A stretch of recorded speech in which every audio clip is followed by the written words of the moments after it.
Part 2.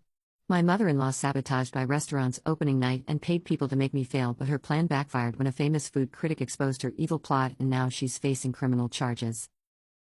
Thankfully, I'm obsessively organized and had the original reservation list printed out, including contact details.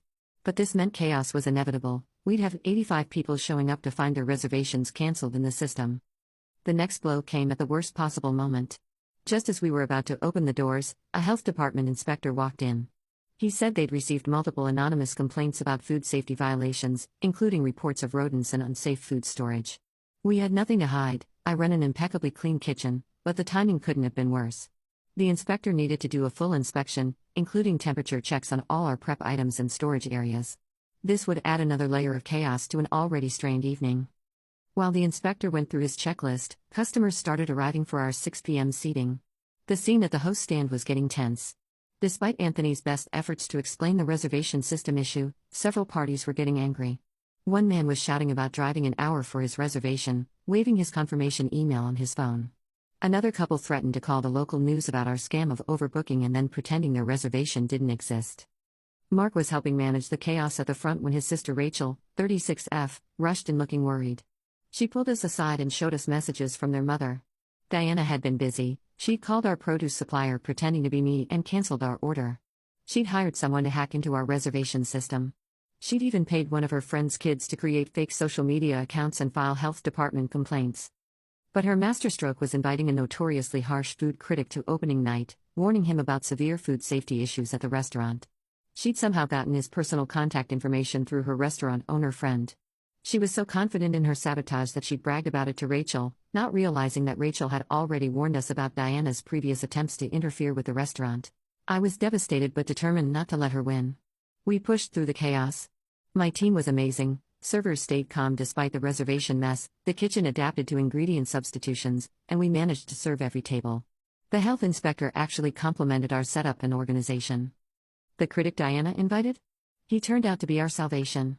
He'd arrived early and witnessed Diana's friend's son making a scene about finding a bug in his food, at a table that hadn't even been served yet. The critic recognized the obvious sabotage attempt.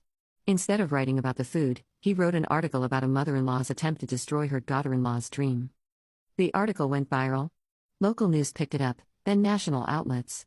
Diana's scheme completely backfired. We were suddenly the most talked about restaurant in the city. Our reservation list filled up for months. Other chefs and restaurant owners reached out with support, and many of them knew Diana's restaurant friend who helped her. His reputation took a massive hit. Mark was furious. He confronted his mother the next day. She tried to justify her actions, claiming she was trying to protect him from financial ruin when the restaurant inevitably failed. She even suggested I'd somehow manipulated the situation to generate publicity. Mark told her she was no longer welcome in our lives until she could acknowledge the harm she'd caused and make genuine amends. That was 3 months ago. The restaurant is thriving. We've even had to expand our staff to keep up with demand. Diana has been telling family members that she's heartbroken about being banned from her son's life, but she still insists she was trying to help. She's never once apologized for what she did. The silver lining is that this experience showed me who really supports me. Mark chose me over his mother's manipulation. My team stuck by me through the chaos of opening night. Even my competitors in the restaurant industry rallied around me when they heard what happened. Sometimes it takes someone trying to destroy your dreams to show you how many people actually want to help them succeed. Update 1. The situation with Diana has gotten even more complicated. Remember Diana's restaurant owner friend who helped her with her sabotage scheme? Well, he didn't just help her contact the food critic, he was deeply involved in all of her plans. One of his former employees reached out to me with shocking evidence. She had screenshots of text messages between Diana and her boss discussing their plans.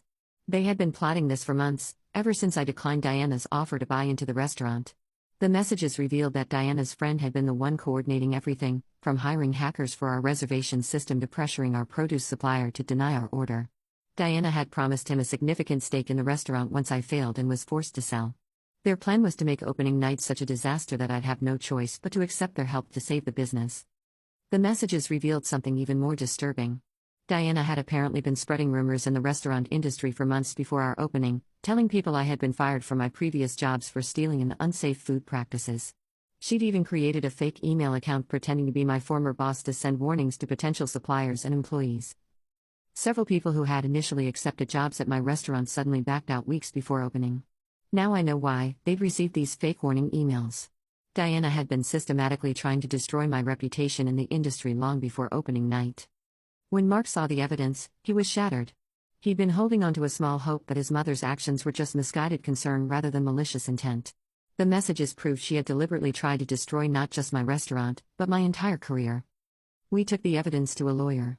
They advised us that we had a strong case for defamation and tortious interference with business relationships. The fake emails impersonating my former employer alone could result in serious legal consequences. When we sent a cease and desist letter to Diana and her friend, they panicked.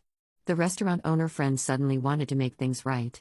He offered a significant settlement if we'd sign an NDA and not pursue legal action. He was worried about losing his restaurant licenses if the full extent of his involvement became public.